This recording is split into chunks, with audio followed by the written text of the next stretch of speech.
Do you ever notice how some people just walk into a room and get respect? Instantly.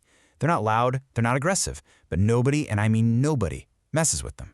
And then you have other people who seem to be a magnet for disrespect, constantly getting ignored or talked over. What is going on there? Why is that?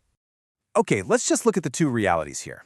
On one side, you've got the person who's always getting interrupted mid-sentence, the one whose plans get canceled at the last minute, who somehow always ends up being the butt of the joke. And then, in the same room, you have the person who, when they talk, everyone listens. Their time is treated like it's gold, and their opinions actually matter. It's like they're living in two completely different worlds, but with the exact same people. So, what is the difference? What is the secret ingredient? It's not about being bigger or louder or meaner. No, the secret is actually way simpler, and it's something you can start changing literally today. And look, I have to be totally honest with you. I know this because I used to be that second person, the doormat. People would walk all over me, interrupt me, make jokes at my expense, and I would just smile and pretend it was fine. But it wasn't. It sucked. It made me feel small and totally invisible.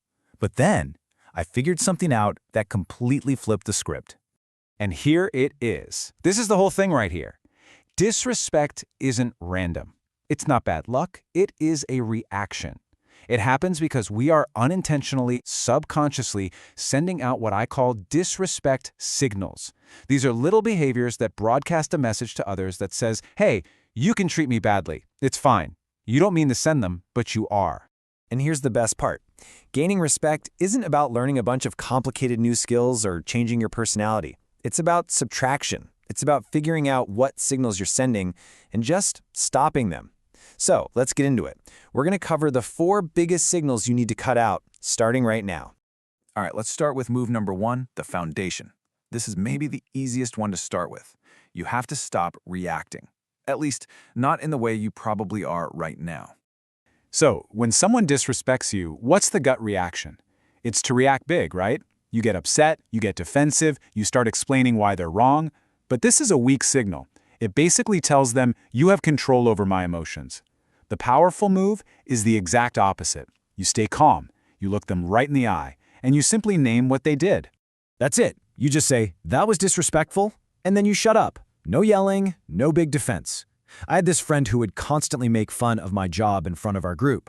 You know, that here comes the burger flipper kind of vibe. For the longest time, I just laughed it off. But the next time he did it, I just looked at him, totally calm, and said, that's disrespectful.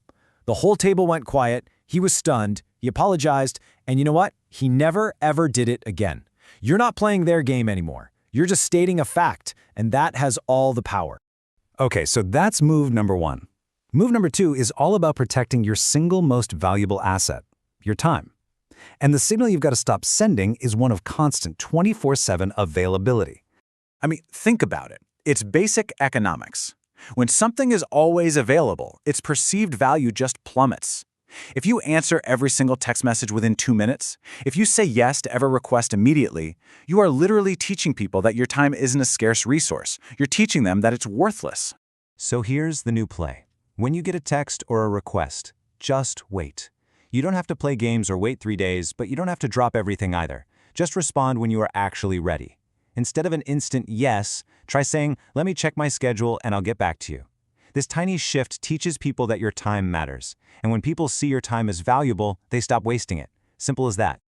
All right, so you're not reacting and you're protecting your time. The third move builds on this by teaching you how to draw a line in the sand in real time. This one's huge. You have to stop accepting bad treatment the second it happens. Most of us, we hate conflict, so we just stay quiet. But that silent acceptance is a weak signal. It sends the message, what you're doing is okay with me. And all that does is build this massive resentment inside you over time. The powerful move is to set a clear boundary right then and there. You're not being aggressive, you're not starting a fight, you're just teaching them how you expect to be treated. Oh man, I had this coworker who would constantly try to dump his work on my desk at 5 o'clock on a Friday. For months, I just did it because I didn't want to seem difficult. Finally, I just had enough. The next time he came over, I looked right at him and said, no, that's your job, I'm not doing it. He just stood there, blinked a couple of times, and walked away. He stopped asking. And you know what's crazy? He actually respected me more after that. People respect boundaries. And this brings us to the final move. This is the most powerful one of all, because this one is less about them and way more about you. You have to stop proving that you're worthy of respect. I want you to just let that sink in for a second. Your value as a person? It's not up for debate. It's a fact. It's non-negotiable. The moment you start defending it, you've already lost. Because by defending it, you accept the idea that it's something that can be questioned in the first place. Someone who feels they have to defend their worth will launch into a 5-minute explanation for every single choice they make. If they're challenged, they'll list off all their achievements. This is a weak signal that just screams, please, please approve of me. The powerful move is to just own your worth. You operate from this place of internal confidence, knowing that your value is inherent. It's not up for discussion. So the next time someone at work questions your big idea, instead of launching into that 10-minute defense, just try this. Say with quiet confidence, I believe this is the right move. And leave it at that, no big justification. That quiet confidence is more convincing than any long-winded explanation. When you act like you deserve respect, people just tend to believe you. So let's just run through them one more time. The 4 behaviors you need to stop. Number 1, stop having big emotional reactions. Instead, just calmly name the disrespect. Number 2, stop being instantly available. Teach people that your time is valuable. 3, stop accepting bad treatment. Set clear, firm boundaries. And number 4, the big one, stop proving yourself. Own your worth. And please, remember the most important part of all of this. This is not about becoming someone new. It's about removing the weak habits that are hiding the strong, respected person that you already are. It's a process of subtraction, not addition, and that makes it so much easier to actually do. So here's your mission, all right? Don't try to do all 4 of these things at once. That's overwhelming. Just pick one, whichever one jumped out at you, the one that feels the most relevant to your life right now, and just commit to trying it one time. Today. The next time the situation comes up, stop the old habit, try the new move, and just see what happens.